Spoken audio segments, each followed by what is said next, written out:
طلحہ تم نے کیا مہمان نوازی کی کہ اللہ تعالیٰ سلام بھیج رہا ہے؟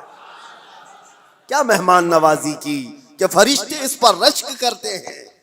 عزیزان گرامی وقار، یہ انسانیت تھی جو رسول اللہ صلی اللہ تعالیٰ علیہ وسلم نے معاشرے میں صرف اور صرف پھیلائے نہیں، پلایا تھا، پلایا تھا۔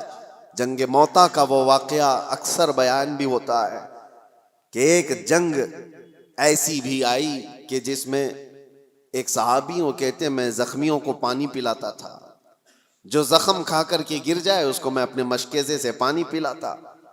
ایک جگہ پر ایک صحابی زخم کھا کر گر گئے اور ان کا آخری وقت لگ رہا تھا، میں پانی لے کر ان کے پاس گیا، وہ العطش العطش کہہ رہے تھے، پیاس پیاس، مگر جب قریب پہنچا تو کسی اور زخمی کی آواز آئی، تو اس صحابی نے کہا میرے اس بھائی کو پہلے پلا دو، تمہارے پاس پانی تھوڑا سا ہے اس کو پلا دو۔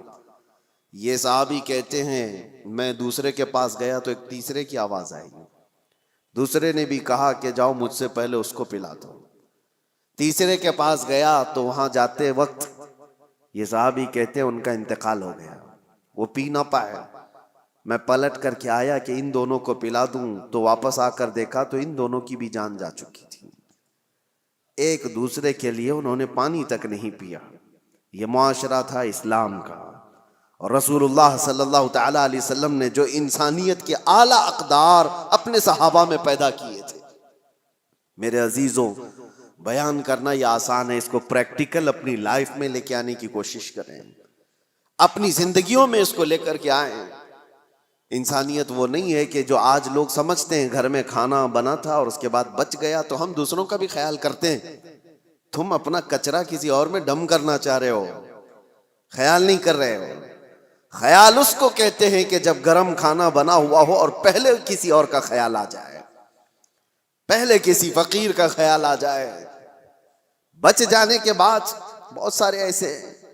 ہم پہلے جب دارالعلوم میں ہوا کرتے، مدرسہ ہم بھی چلاتے تھے، اکثر لوگ شادی میں ولیمے میں دن بھر مصروف اور رات کو کھانا بچا ہے تو کہتے ہیں مدرسے کے بچوں کو کھلا دیں گے۔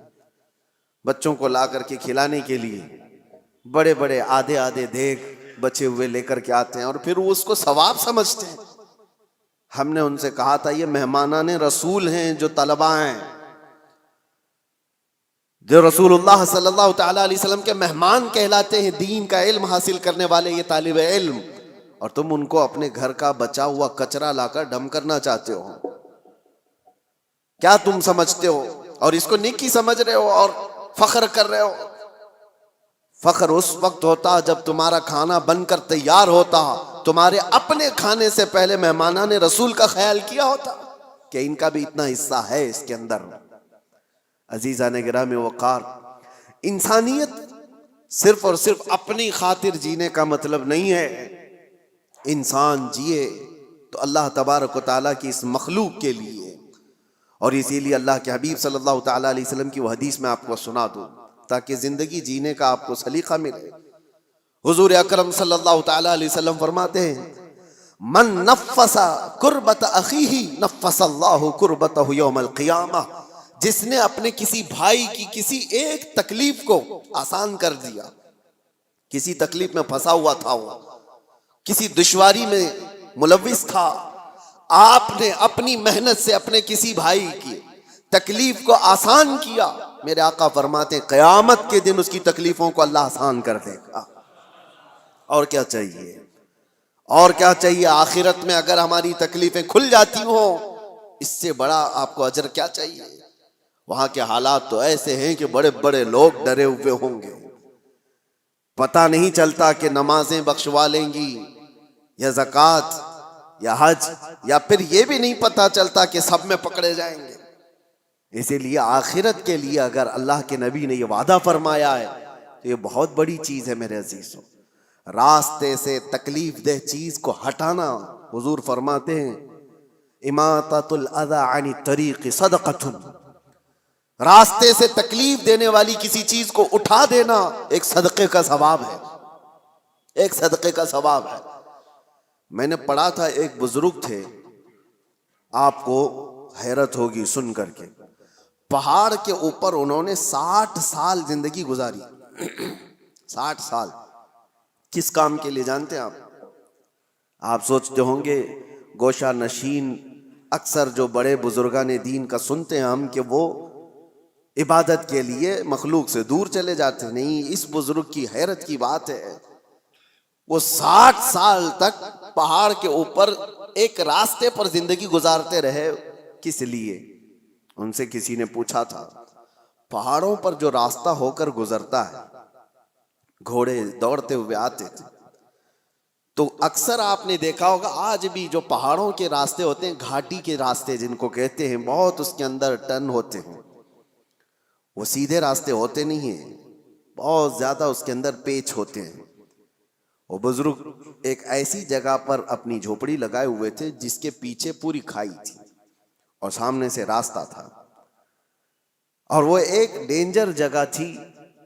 وہ کہتے ہیں کہ وہ صرف انہوں نے 60 سال وہاں پر اس لیے گزارے کہ آنے والا جو بھی مسافر آتا اس کو سامنے کی کھائی دکھتی نہیں، اور کئی مرتبہ گھوڑے چھلانگ لگا کر ادھر چلے جاتے تھے، وہ کھائی کی طرف چلے جاتے تھے. اس کھائی کے پاس جیسے آج ڈیوائیڈر ہوتا ہے، آج تو بہت کچھ سیفٹی کے لیے چیزیں بنا دی گئی ہیں، یا کھمبا رکھ دیا گیا ہے نشانی کے طور پر کہ یہاں سے ٹرن ہے. اس وقت اس بزرگ نے 60 سال صرف اس لیے گزارے کہ آنے والے مسافروں کو ہم راستہ ٹرن کر دیں، اشارے سے وہ بتا دیتے کہ یہاں پر راستہ ختم ہے، تم یہاں سے موڑ لو. صرف اس کام کے لیے انہوں نے 60 سال گزارے. حیرت ہوتی ہے کچھ وہ لوگ ہیں جنہوں نے اپنی زندگیاں اللہ تبارک و تعالیٰ کی اس مخلوق کے لیے وقف کی، صرف اپنے لیے نہیں جی. اور انسانیت اسی کا نام ہے. اور ایک حدیث پاک مسلم شریف کی میں آپ کو سنا دوں، بلکہ یہ صحیح حدیث کئی صحاح میں موجود ہے، بخاری مسلم.